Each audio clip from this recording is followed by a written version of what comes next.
Assalamualaikum warahmatullahi wabarakatuh. Selamat datang di channel YouTube Cudah yang termantap dan terkece, guys. Nah, sebelum kalian nonton video Cudah, jangan lupa Cudah ingatkan untuk subscribe, komen, dan like channel YouTube Cudah ya. Nah, hari ini saya akan membahas bagaimana sih tanaman-tanaman yang ada di sini dan terlihat subur begitu ya. Nah, ini dia. Ini merupakan tomat ya. Ini tomat ini jenisnya nih tomat besar ya, tomat Medan lah kalau orang Aceh bilang ya. Nah, ini dia buahnya sudah mulai berbuah. Nah, tetapi pohonnya ini besar sepertinya dan tinggi seperti menjulur ya. Nah, kalian lihat nih semuanya ini belum saya renggangkan.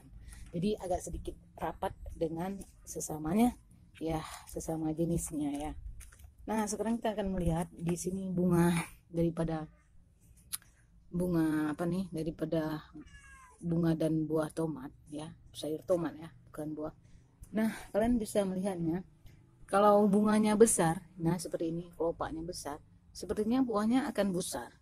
Tetapi kalau bunganya kecil seperti ini, jadi kemungkinan besar buahnya akan kecil, karena di sini ada jenis tomat besar dan kecil ya, seperti itu. Nah, di sini selalu saya memperhatikan jika tanaman saya sudah mulai dia sakit-sakitan, maka kita akan membuangnya seperti itu atau membersihkannya. Nah, misalnya ada hama, jadi kita harus segera mengeksekusikannya atau membunuh dia atau membuangnya supaya tidak menjalar ke tanaman yang lain seperti itu.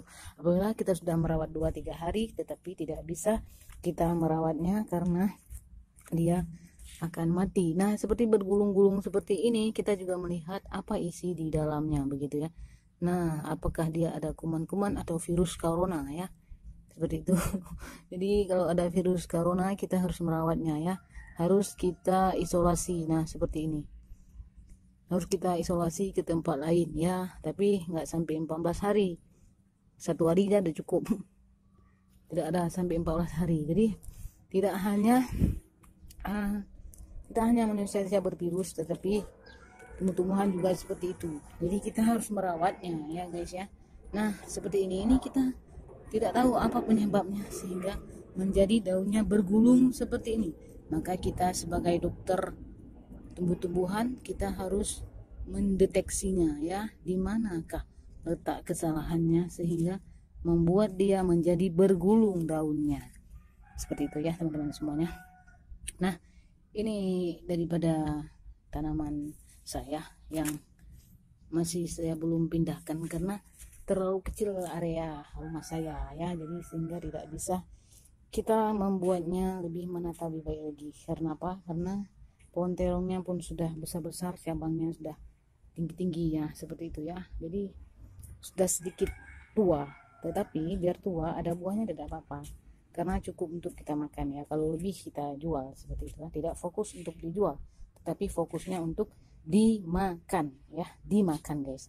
Nah, ini seperti ini, inilah dia virus-virus corona ininya, putih-putih ini. Biasanya kalau saya di setiap pagi nih saya bersihkan dia supaya dia bagus seperti itu ya, jadi dia tidak bervirus ya, seperti ini. Ini harus kita bersihkan, kalau tidak lama kita bersihkan dia akan mati, pohonnya akan mati ya.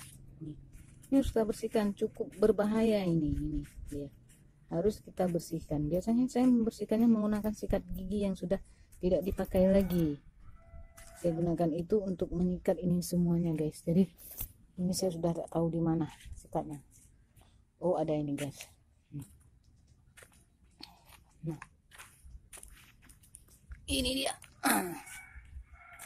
Jadi saya biasanya membersihkan dia ya menggunakan sikat ini begini, tapi karena sebelah pegang ini tidak bisa pegang kamera karena belum ada kameramen ya. Nah, begitulah guys. Jadi kalau kelopaknya besar seperti ini nih, kemungkinan besar dia akan besar buahnya gitu kan. Nah, sedikit saya membahas tentang cabai rawit. Nah, di sini saya sudah tahu konstruksi tanah daripada untuk si cabai rawit ini guys, supaya dia tidak keriting seperti di sana. Oke. Nah, si cabai rawit ini kita pindahkan dulu sedikit daripada pohon ini karena ini sudah mengganggu nih, mengganggu. Oh, kemari dulu nih ya.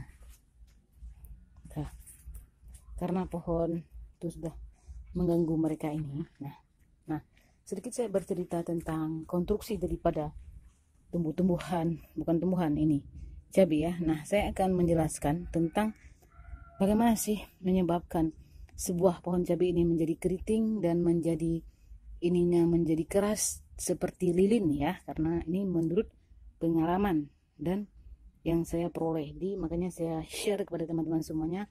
Mungkin teman-teman ada menanam cabai kecil dan juga cabai besar ya. Jadi saya akan menjelasnya secara mendasar sekali guys. Yuk ikutin perjalanan saya ya untuk menuju ke sebuah pohon. Nah, ini sudah mulai bersemut dia. Nah, ini harus kita bersihkan ya. Kalau kita tidak bersihkan, dia akan mati pucuknya ini. Kasihan diserang semut. Nah, ataupun sekalian kita patahkan saja.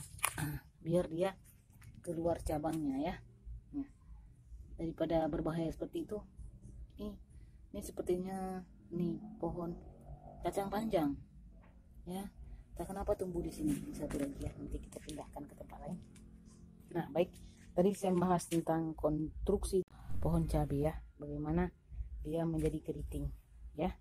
Yuk, karena di sini ada sampelnya dan saya teliti dan saya pelajari bagaimana menyebabkan sebuah pohon, sebuah batang daun, sebuah batang cabai menjadi keriting. Pelajarinya bagaimana konstruksi daripada sehingga membuat dia menjadi keriting. Yuk guys, ini dia keriting juga ya. Nah, kalian juga bisa lihat di sini bahwa di sini ini cabai besar juga dia keriting ya. Nah, saya akan menjelaskan secara mendasar dan secara saya pelajari dan saya teliti dan saya amati ya, bukan sembarangan amati, tapi saya lihat secara terus menerus sehingga membuat menjadi saya mengerti mengapa menjadi dia keriting seperti ini guys ya. Ini ya. Nah, baik, kalian dengar baik-baik sekali. Nah, sebelum saya bahas ini, jangan lupa kalian subscribe, komen, dan like dulu channel YouTube juga ya, biar lebih semangat lagi dalam membuat video-video lain ya, baik tentang selebritis ataupun tentang tanaman ya. Baik, pertama sekali ketika kita menanam pohon cabai itu kita memilih bibit dulu yang bagus tentunya ya, dan yang montok-montok yang cantik, seperti juga kita memilih orang begitu ya. Nah, sekarang kalian bisa melihatnya bahwa jika kita menanam batang cabai rawit di polybag khususnya, jadi kita harus menggunakan air, debit airnya tuh yang sedikit, karena akar daripada cabai rawit ini tidak boleh terlalu lembab, itu menimbulkan di akarnya terdapat seperti seperti virus seperti itu ya. Jadi kalian bisa mengamatinya, nanti setelah kalian cabut di akar-akarnya ada seperti putih-putih seperti itu.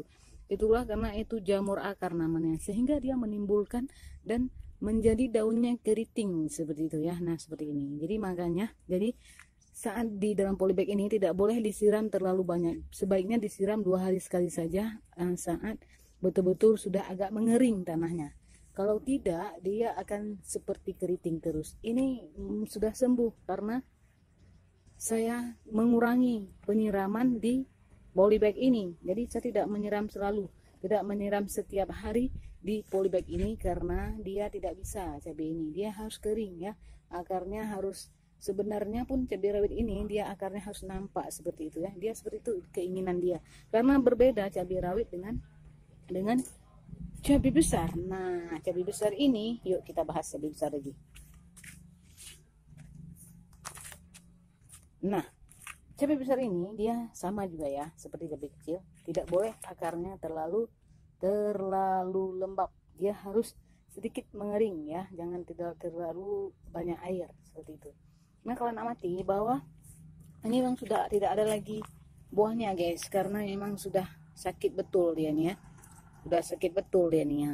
Dia tidak bisa lagi berbuah dan berbunga. Kemarin dah 2 biji bunga tapi rontok sepertinya. Nah, ini diakibatkan karena mungkin terlalu dalam saat penanaman sehingga dia akarnya itu mengalami kepenyakitan gitu. Jadi menimbulkan naiklah ke atas ini ya. Jadi jadilah dia penyakit seperti itu. Jadi dia kalau ini si cabai ini harus sering-sering dilakukan penggemburan gitu kan, itu yang diinginkan oleh cabai besar. Sedangkan si cabai kecil ini dia tidak boleh digemburkan, akarnya harus sedikit nampak, sehingga ketika kita siram jadi dia tidak mengendap air terlalu lama, sehingga menimbulkan begini dia keriting ya. Nah seperti itu teman-teman semuanya. Nah kalian lihat di depan saya, kenapa sih bukan pohon, kenapa sih, oh ya, batang terong jadi layu? Ini karena kemarin saya tidak melakukan penyiraman secara the full gitu kan, karena pohon terong ini dia membutuhkan air yang sangat banyak sekali. Nah ketika saya melakukan penyiraman di terong ini, kita harus benar-benar kasih debit air yang begitu banyak di polybag ini, harus penuh seperti itu. Jadi dia butuh air yang banyak ya, karena menurut pengalaman yang saya lakukan ya di penelitian ini, pohon terong ini dia tidak bisa disiram sehari sekali, tetapi dia harus pagi sore gitu kan, karena ini ditanam di polybag ya. Sedangkan kalau cabai rawit boleh 2 hari sekali. Nah begitu juga dengan si brokoli putih ya, seperti ini. Nah ini merupakan brokoli putih, ini bibitnya jadi disemai langsung di polybag satu persatu begitu ya, tidak saya pisahkan lagi karena sudah gampang kita melakukan pembenihannya. Jadi seperti itu. Ini ada hama, kita ambil dulu ya biar tidak sakit. Ini hama helm namanya nih, jadi kita harus mengeksekusinya ya. Ini dia, nampak nggak guys? Ini ya, ini hama, jadi kita harus membuangnya seperti itu. Jadi kalau jadi kalau sayur brokoli ini, saya baru kali ini menanam brokoli karena belum pengalaman ya. Nah saya ingatkan sekali lagi pada teman-teman yang mau menanam pohon sayur brokoli, jadi kalian harus benar-benar dulu memilih media yang benar untuk melakukan penanamannya. Nah ini perbedaan daripada penanaman media yang betul-betul benar dan yang salah seperti itu ya. Jadi kalian amati, karena di bagian di atas ini dia terlihat subur. Kenapa dia subur? Karena saat saya melakukan penanamannya itu kualitas daripada medianya itu lengkap. Saya memberikan ada sedikit skam, ada pupuk kandang, ada juga tanah gitu. Nah di sini karena kemarin saya terlalu banyak memberikan daripada sekam, di beberapa ini saya terlalu banyak memberikan skam. Jadi mengakibatkan dia kerdil atau kecil dan jauh tertinggal dari teman-temannya guys. Nah berarti kalau kita kelebihan memberikan media itu, maka dia tidak akan tumbuh dengan subur seperti di atas begitu ya. Jadi kita harus sesuai saat melakukan penanaman ya. Jadi cukup sekian dulu buat teman-teman semuanya. Yang belum subscribe channel YouTube sudah di subscribe ya, jangan lupa ya guys. Nah sedikit lagi saya ulang, ini buah tomat sudah bisa kita eksekusi karena dia sudah tidak mau berbuah lagi ya, sudah tua. Jadi kita akan mencabutnya dan membiarkan si yang di bawah-bawah ini menjadi besar, karena saat dia sudah mulai meranjak dewasa seperti ini, kita langsung melakukan penyamaiannya di bawahnya lagi. Jadi dia tidak akan pernah putusnya daripada si buah ini. Jadi cukup sekian dulu. Jangan lupa subscribe, komen, dan like di channel YouTube juga. Assalamualaikum warahmatullahi wabarakatuh.